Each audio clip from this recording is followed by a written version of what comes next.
기도함으로 3월 19일 새벽 기도에 인도 받겠습니다. 하나님 감사합니다. 하나님의 나라 오늘도 임하는 응답의 시간 되게 하옵소서. 예수 그리스도 이름으로 기도드립니다. 아멘. 오늘은 고린도전서 1장, 2장 이렇게 읽는 시간 가지겠습니다. 자, 고린도전서는 바울이 전도에서 세운 교회죠. 바울이 3차 전도 여행을 마칠 때쯤 고린도의 여러 가지 문제 소식을 듣고 거기에 대한 답변으로 기록한 서신이 고린도 전서입니다. 자, 고린도서 1장, 2장 오늘 인도받겠습니다. 자, 고린도전서 1장 1절에서 3절까지는 바울이 인사한 말이죠. 편지의 서문과 같습니다. 하나님의 뜻을 따라 그리스도 예수의 사도로 부르심을 받은 바울과 형제 소수데네는, 자, 바울이 편지를 적으면서 소수데네를 같이 이름을 붙였습니다. 소수데네는 고린도 유대인의 회당장이었죠. 지금은 바울과 함께 사역을 하고 있는 그 시간표에 이렇게 함께 인사를 글로 나누면서 서문을 작성하고 있습니다. 그 고린도에 있는 하나님의 교회 곧 그리스도 예수 안에서 거룩하여지고 성도라 부르심을 받은 자들과 또 각처에서 우리의 주 곧 그들과 우리의 주 대신 예수 그리스도의 이름을 부르는 모든 자들에게 하나님의 우리 아버지와 주 예수 그리스도로부터 은혜와 평강이 있기를 원하노라. 자, 이렇게 바울이 인사말을 적었습니다. 자, 그러면 4절에서 9절까지는 고린도 교회의 성도들 또 지도자들을 칭찬하는 내용입니다. 그리스도 예수 안에서 너희에게 주신 하나님의 은혜로 말미암아 내가 너희를 위하여 항상 하나님께 감사하노니 이는 너희가 그 안에서 모든 일 곧 모든 언변과 모든 지식에 풍족함으로 그리스도의 증거가 너희 중에 견고하게 되어 너희가 모든 은사에 부족함이 없이 우리 주 예수 그리스도의 나타나심을 기다림이라. 주께서 너희를 우리 주 예수 그리스도의 날에 책망할 것이 없는 자로 끝까지 견고하게 하시리라. 너희를 불러 그의 아들 예수 그리스도 우리 주와 더불어 교제하게 하시는 하나님은 미쁘시도다. 자, 이렇게 해서 고린도 교회 성도들에게 칭찬하는 내용을 적으면서 이제 10절부터 이제 본론적인 내용, 또 고린도에서 실제로 있는 문제에 대한 답변을 적어놨습니다. 10절에서 17절까지는 고린도 교회의 첫 번째 문제죠. 당파를 짓고 있습니다. 그래서 교회를 분쟁 가운데 몰고 가고 있었기 때문에 거기에 대한 바울의 권고 또 어떤 책망 이런 내용이 10절에서 17절까지 기록되어 있습니다. 형제들아 내가 우리 주 예수 그리스도의 이름으로 너희를 권하노니 모두가 같은 말을 하고 너희 가운데 분쟁이 없이 같은 마음과 같은 뜻으로 온전히 합하라. 자, 그리스도께서 하나로 부르셨고 교회에 하나로 부르셨는데 분쟁이 있다는 겁니다. 그것 때문에 교회가 갈라지고 또 무너지고 있는 모습을 보면서 바울이 안타까워하면서 적은 내용입니다. 내 형제들아 글로에의 지편으로 너희에 대한 말이 내게 들리니 곧 너희 가운데 분쟁이 있다는 것이라. 내가 이것을 말하거니와 너희가 각각 이르되 나는 바울에게 나는 아볼로에게 나는 게바에게 나는 그리스도에게 속한 자라 한다는 것이니.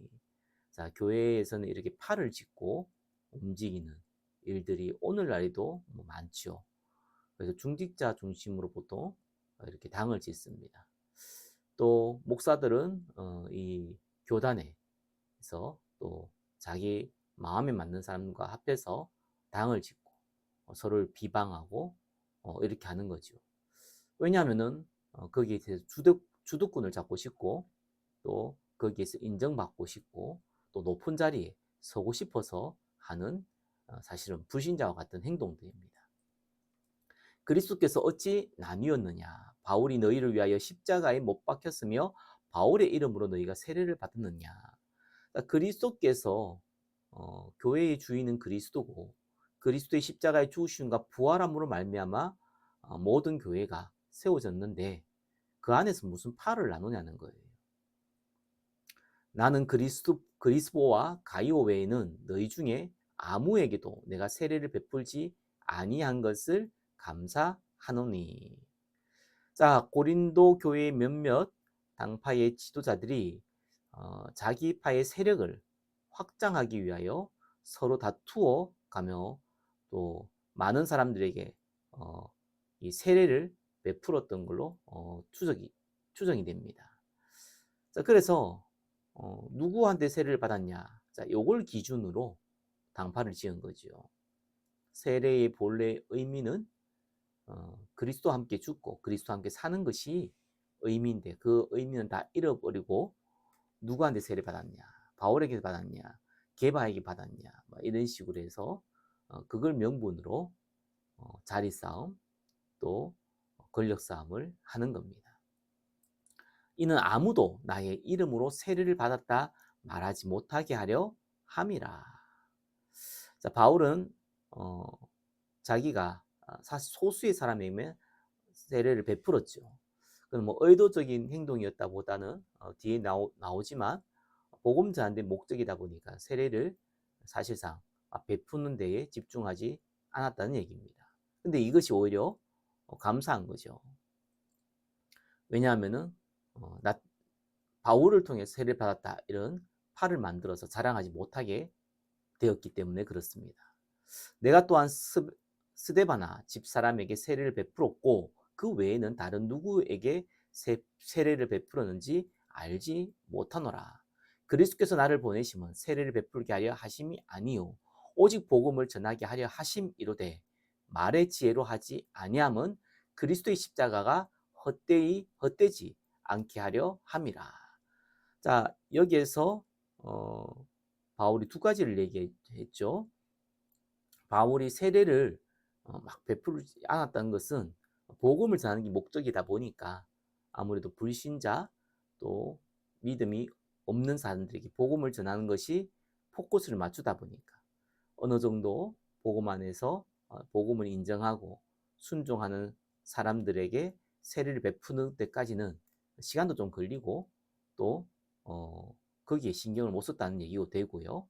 또 하나는 말의 지혜로 하지 아니하면 당시에 고린도 교회에 이 인간의 말하는 그 지혜 또 달변한 그 말 그걸 통해서 이게 인정하고 또 그걸 통해서 말 잘한 사람 얘기를 유심히 듣고 자, 이러한 분위기가 있었다는 것입니다.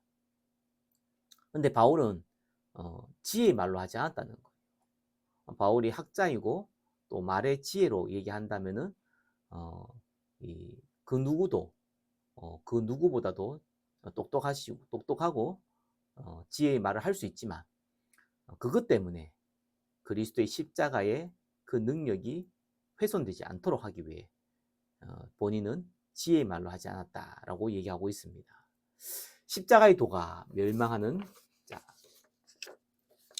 자들에게는 미련한 것이요 구원을 받는 우리에게는 하나님의 능력이라. 자, 18절에서 25절까지는 자, 십자가의 도가 하나님의 능력이다라는 것을 강조하고 있죠.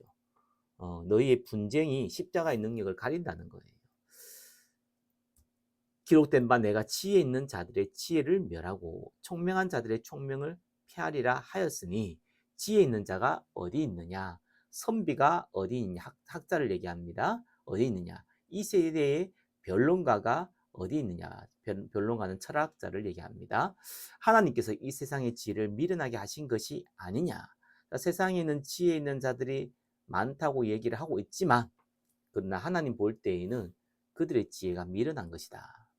왜 그렇습니까? 하나님의 지혜에 있어서는 이 세상이 자기 지혜로 하나님을 알지 못하므로 아무리 똑똑한 지혜를 갖고 있어도 창조주 하나님을 알 수 있는 지혜는 아니라는 거예요. 하나님께서 전도에 미련한 것으로 자, 저와 여러분들이 지혜의 말을 통해서 하나님을 알 수 없으므로 하나님이 전도에 미련한 것으로 믿는 자들을 구원하시기를 기뻐하셨도다. 유대인은 표적을 구하고 헬라인은 지혜를 찾으나, 유대인은 아무래도 기적, 표적 이걸 많이 찾죠. 헬라인은 또 지혜로운 말, 철학 이걸 많이 찾습니다.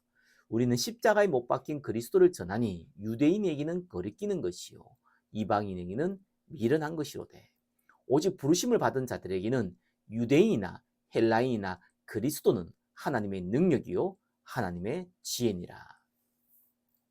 자, 그렇죠. 표적과 기사도 아니고 지혜의 말도 아니고 예수 그리스도를 전하고 그 예수 그리스도 그 자체가 능력이고 지혜라는 겁니다. 하나님의 어리석음이 사람보다 지혜롭고 하나님의 약하심이 사람보다 강하니라. 자, 이 십자가의 도가 사람의 지혜로 알 수 없기 때문에 하나님을 사람의 지혜로 하나님을 알 수 없기 때문에 이 십자가의 도를 주셨다는 거예요. 그래서 이 분쟁을 함으로 말미암아 이 십자가의 능력을 가리지 말라는 겁니다. 26절에서 31절까지는 하나님은 또 하나님의 능력을 강한 자보다 오히려 약한 자를 통해서 드러낸다. 왜? 아무도 자랑하지 못하게 하기 위해서 그렇다. 그것이 하나님의 지혜고 하나님의 능력이다. 이렇게 기록되어 있습니다. 형제들아 너희를 부르심을 보라. 육체를 따라 지혜로운 자가 많지 아니하며 능한 자가 많지 아니하며 문벌 좋은 자가 많지 아니하도다. 그러나 하나님께서는 세상에 미련한 것들을 택하사 지혜 있는 자들을 부끄럽게 하려 하시고 세상에 약한 것들을 택하사 강한 것들을 부끄럽게 하려 하시며 하나님께서 세상에 천한 것들과 멸시받는 것들과 없는 것들을 택하사 있는 것들을 폐하려 하시나니. 지혜로운 자, 가진 자, 능력 있는 자를 무시한다는 그 말이 아니죠. 그걸로는 하나님의 능력을 알 수가 없습니다. 그죠? 그래서 하나님이 우리 연약한 자들을 통해서 그들의 주신 이 복음을 통해서 하나님의 능력을 나타내서 29절에 이는 아무 육체도 하나님 앞에서 자랑하지 못하게 하려 하심이라. 그 누구도 하나님 앞에 자랑하지 못하게 하려고 이 십자가의 도의 능력이 십자가의 능력만 알게 하도록 하셨다. 이런 말씀입니다. 너희는 하나님으로부터 나서 그리스도 예수 안에 있고 예수는 하나님으로부터 나와서 우리에게 지혜와 의로움과 거룩함과 구원함이 되셨으니 기록된 바 자랑하는 자는 주 안에서 자랑하라 함과 같게 하려 함이라. 자, 하나님은 약한 자를 통해서 더 큰 능력을 나타내는데 왜 불신자같이 당짓고 서로 높아지게 하려고 하느냐. 이렇게 그 말입니다. 자, 그래서 고린도서 1장은 당을 짓지 말라. 그것이 하나님의 십자가의 도의 능력을 무시하는 것이고 그 능력을 가리는 것이다. 그 얘기가 고린도서 1장 말씀입니다. 자, 고린도서 2장 1절에서 5절까지는 바울은 이 그리스도의 복음을 가리지 않기 위해서 얼마나 노력하고 있는지를 모범 케이스로 본인 얘기를 합니다. 형제들아 내가 너희에게 나아가 하나님의 증거를 전할 때에 말과 지혜의 아름다운 것으로 아니하였나니. 자, 바울이 나름대로 철학적인 머리 구조와 많은 학문을 통해서 지혜롭고 또 사람들이 혹할 만한 말들을 할 수 있지만 바울은 그거를 사용하지 않았다는 거예요. 내가 너희 중에서 예수 그리스도와 그가 십자가에 못 박힌 것 외에는 아무것도 알지 아니하기로 작정하였습니다. 그래서 10마디 하면 9마디는 십자가 얘기했다는 겁니다. 내가 너희 가운데 거할 때 약하고 두려워하고 심히 떨었노라. 왜 그렇겠습니까? 본인이 말의 지혜로 해서 복음을 약화시키면은 그것 때문에 하나님의 복음을 가리니까 오히려 두려워하고 약하고 심히 떨었다라는 얘기입니다. 내 말과 내 전도함이 설득력에 있는 지혜의 말로 하지 아니하고 다만 성령의 나타나심과 능력으로 하여 너희 믿음이 사람의 지혜에 있지 아니하고 다만 하나님의 능력에 있게 하려 하였노라. 바울은 어떻게 하든지 본인이 가지고 있는 말의 지혜 또 본인이 가지고 있는 달란트 그거에 의지하지 않고 오히려 좀 사람들이 볼 때 약간 미련해 보이게 같은 말 자꾸 반복하면서 십자가 자꾸 얘기하면서 복음 단순한 표현을 하면서 이 믿음이라는 것이 바울 나를 통해서 지혜로운 말을 들어서 생기는 것이 아니라 하나님의 능력을 확인함으로써 가지도록 그것 때문에 예수고 노력하고 또 심히 두려워하고 떨었다라는 내용이 고린도서 2장 1절에서 5절까지 나와 있습니다. 6절에서 16절까지는 하나님의 지혜에 대해서 바울이 설명하는 내용입니다. 그러면서 그 지혜를 세상은 알 수 없지만 성령께서 우리에게 은혜로 주셔서 하나님의 지혜를 알게 하셨다. 저와 여러분들은 하나님의 지혜를 가진 자들이다. 그 내용을 기록해 놓았습니다. 그러나 우리가 온전한 자들 중에서는 지혜를 말하노니 온전한 자들이라는 것 성숙한 자들 또 나름대로 신앙의 경륜이 있는 자들 얘기합니다.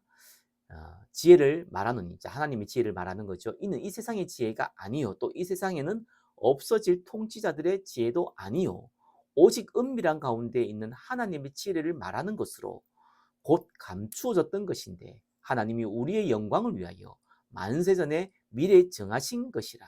저와 여러분을 위하여 하나님의 지혜를 감추었다는 겁니다. 그래서 지금 드러낸다는 겁니다. 이 지혜는 이 세대의 통치자들이 한 사람도 알지 못하였나니 만일 알았더라면 영광의 주를 십자가에 못 박지 아니하였으리라. 몰랐으니까 십자가에 못 박았지요. 기록된 바 하나님이 자기를 사랑하는 자들을 위하여 예비하신 모든 것은 눈으로 보지 못하고 귀로 듣지 못하고 사람의 마음으로 생각하지도 못하였다함과 같으니라. 저와 여러분을 위해서 준비했기 때문에 다른 사람들은 알지도 못했다는 거죠. 오직 하나님이 성령으로 이것을 우리에게 보이셨나니 성령은 모든 것 곧 하나님의 깊은 것까지도 통달하시느니라. 우리가 하나님의 지혜를 알 수 없죠. 근데 성령으로 우리에게 보이셨다는 겁니다. 사람의 일을 사람의 속에 있는 영 외에 누가 알리요? 사람의 일을 그 사람에 있는 그 속에 있는 그 영혼 외에 누가 알겠습니까? 이와 같이 하나님 일도 하나님의 일, 하나님의 지혜죠. 하나님의 영, 성령 외에는 아무도 알지 못하느니라. 그런데 우리가 어떻게 알 수 있습니까? 우리가 세상의 영을 받지 아니하고 오직 하나님으로부터 온 영을 받았으니 성령을 받았죠. 이는 우리로 하여금 하나님께서 우리에게 은혜로 주신 것들을 알게 하려 하심이라. 저와 여러분들이 성령을 받아서 이제는 하나님이 은혜로 주신 그 지혜들을 이제는 우리에게 깨닫고 알게 하도록 했다는 겁니다. 우리가 이것을 말하거니와 사람의 지혜가 가르치는 말로 아니하고 오직 성령께서 가르치신 것으로 하니 영적인 일은 영적인 것으로 분별하느니라. 사람의 지혜에 가르친 말로 아니하고 성령께서 가르친 것으로 했다고 했습니다. 그죠? 우리가 말씀을 통해서 복음을 제대로 알면은 어떻게 됩니까? 영적인 일은 영적인 것을 분별한다. 복음으로 실제로 영적인 것들을 분별할 수 있다라는 내용입니다. 육에 속한 사람은 하나님의 성령의 일들을 받지 아니하나니, 그렇죠? 하나님이 성령의 일들, 영적인 일들, 복음의 내용이죠. 이는 그것들이 그에게서는 어리석게 보이며 또 복음을 통해서 일어나는 하나님의 성령의 역사, 이게 어리석게 보인다는 거예요. 또 그는 그것들을 알 수도 없나니, 관심이 없으니까 알 필요도 없죠. 그러한 일은 영적으로 분별되기 때문이라. 영적으로 신비하게 이렇게 볼 수도 있겠지만 맞습니다. 그 말을 보다는 우리가 정확하게 복음으로 분별된다는 거예요. 신령한 자는 모든 것을 판단하나 자기는 아무에게도 판단을 받지 아니하는다. 신령한 자가 누굽니까? 성령 받은 자, 구원 받은 자, 또 성령의 인도 받는 자는 모든 것을 판단하니 복음을 가지고 있기 때문에 복음으로 판단할 수 있는 지혜가 있는 것이죠. 자기는 아무에게도 판단을 받지 아니하라. 자기를 판단하는 사람이 있어도 거기에 판단받지 않는다는 건 뭡니까? 성령으로 인도받기 때문에 확신을 갖고 있기 때문에 그렇습니다. 누가 판단해도 그 판단이 전혀 문제가 되지 않습니다. 왜? 하나님이 주신 지혜를 갖고 있기 때문에 그렇습니다. 누가 주의 마음을 알아서 주를 가르치겠느냐? 그러나 우리가 그리스도의 마음을 가졌느니라. 자, 주의 마음을 알아서 어떻게 주님을 가르칩니까? 우리가, 그죠? 야, 우리가 주의 그리스도의 마음을 가졌느니라. 이건 잘못 해석하면은 우리가 그리스도의 마음을 가졌기 때문에 우리가 주를 가르칠 수 있다 이런 말이 아니죠. 그 말이 아니라, 자, 우리가 그리스도의 마음을 가졌기 때문에 하나님이 우리를 아시는 같이, 자, 우리도 하나님의 성도들, 백성들을 성령의 도우심을 힘입어 영적인 진리와 영적인 지혜를 알려줄 수 있다는 겁니다. 자, 이렇게 해서 고린도서 1장, 2장 읽었습니다. 자, 오늘도 하나님 나라를 두고, 그죠? 또 성령의 역사를 두고, 전도할 문을 두고, 빛의 경제를 두고 하루를 시작하시기를 예수 그리스도 이름으로 축원합니다. 10분 이상 기도하시고 인도받으시기를 바랍니다. 하나님 감사합니다. 하나님의 나라 임하는 놀라운 축복 가운데 우리를 인도하여 주옵소서. 예수 그리스도 이름으로 기도드립니다. 아멘.